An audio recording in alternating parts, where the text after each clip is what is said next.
आपने परमिशन मांगी है, क्या आपने पत्र लिखा और उसका कोई जवाब मिला है? देखिए, जैसे सबको जानकारी है, मैं पेशे से डॉक्टर हूँ, न्यूरोसर्जन हूँ और मैं कुछ समय पहले सरकारी सेवा में था। तो अब चुनाव लड़ने के बाद, विधायक चुने जाने के बाद हमें ये लगता है कि जो हमारे द्वारा ट्रेनिंग की गई है, जो हमारा प्रशिक्षण है, जो हमारा अनुभव है, वो यूँ जाया ना हो और वो लोगों के काम आता रहे। इसलिए हमने सरकार को ये आग्रह किया है कि हम अपनी सेवाएं एज ए डॉक्टर सरकार के किसी भी हॉस्पिटल में देने के लिए तैयार हैं।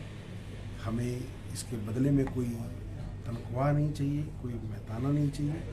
हम केवल और केवल अपने अनुभव का, अपनी शिक्षा का निरंतर उपयोग अपने प्रदेश के लोगों के हित के लिए करना चाहते हैं। और अभी इस विषय में सरकार की ओर से हमें कोई भी जानकारी प्राप्त नहीं हुई है कि सरकार हमें ये अनुमति देगी या नहीं देगी। डॉक्टर साहब, अगर बात करें, आपने कितने साल स्वास्थ्य विभाग में सेवाएं दी और इस दौरान अगर देखा जाए, क्योंकि न्यूरोसर्जन हिमाचल की बात करें तो कुछ चंद लोग भी हैं, तो कितने आपने ऑपरेशन किए हैं और क्या ऐसा प्रावधान है कि सरकार आपको अलाउ कर सकती है? देखिए, ऐसा है कि रही प्रैक्टिस करने की बात, तो प्रैक्टिस करने के लिए मैं हमेशा फ्री हूँ।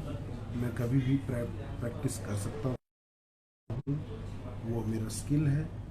परंतु मैं नहीं चाहता कि मैं किसी प्राइवेट संस्थान को ज्वाइन करूँ। इसलिए मैं सरकारी संस्थान में ही रहकर निःशुल्क अपने लोगों की सेवा करना चाहता हूँ। अब ये सरकार को तय करना है कि सरकार को हमारी सेवाएं चाहिए या नहीं चाहिए।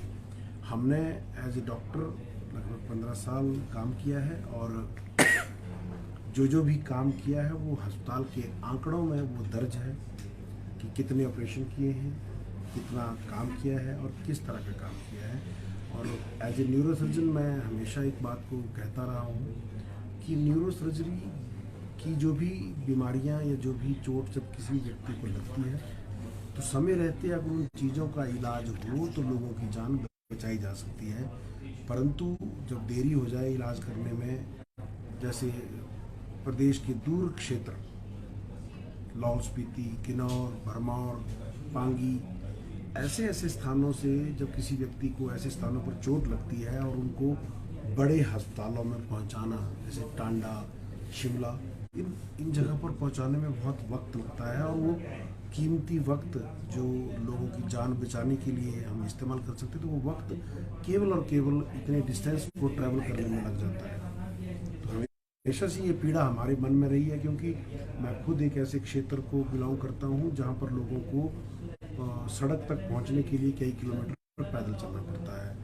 तो जब लोग वहाँ से गिरते हैं, चोट लगती है, और जब तक शिमला हमारे पास पहुँचते थे तो बहुत दयनीय और बहुत गंभीर स्थिति में पहुँचते थे और मन के भीतर हमेशा एक भाव पैदा होता रहा कि जीवन में कुछ ऐसा करो कि इन लोगों की जो जिंदगी है वो खतरों से बाहर निकाल सकें, इन लोगों की हम मदद कर सकें। डॉक्टर साहब, आप जिस तरह से काफ़ी समय तक जो है अपने स्वास्थ्य विभाग में सेवाएं दी हैं, तो आपको क्या लगता है कि क्या कमियां हैं? अब आप विधानसभा पहुंच गई, उनको किस तरह से सरकार के समक्ष रखोगे और क्या लगता है कि कितनी ज़रूरत है स्वास्थ्य के क्षेत्र में काम करने की? देखिए, स्वास्थ्य के क्षेत्र में बहुत काम करने की आवश्यकता है। और अगर आंकड़ों के बात करें तो आंकड़ों के हिसाब से तो हमारे प्रदेश की स्वास्थ्य सेवाएं देश भर में काफ़ी बेहतर हैं।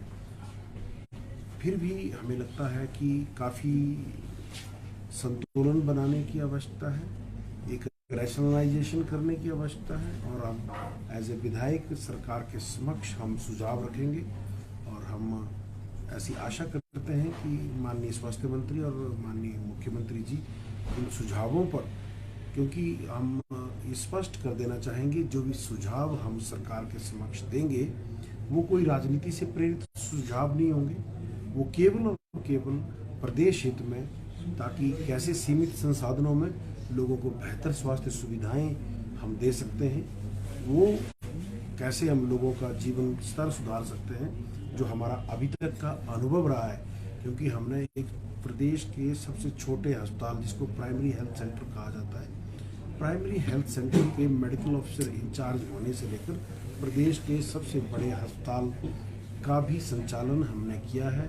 बहुत बड़ा अनुभव हमारे पास है और साथ ही साथ कोविड के समय में जो इस भयानक त्रासदी से हमारी पूरी सृष्टि गुजरी है, उस समय में भी हमें अस्पताल के संचालन का जो अनुभव है, हम चाहते हैं कि वो अनुभव का फायदा प्रदेश के लोगों को मिले और वो सुझाव हम उस अनुभव से प्रेरित जो भी सुझाव होंगे वो सरकार के समक्ष रखेंगे।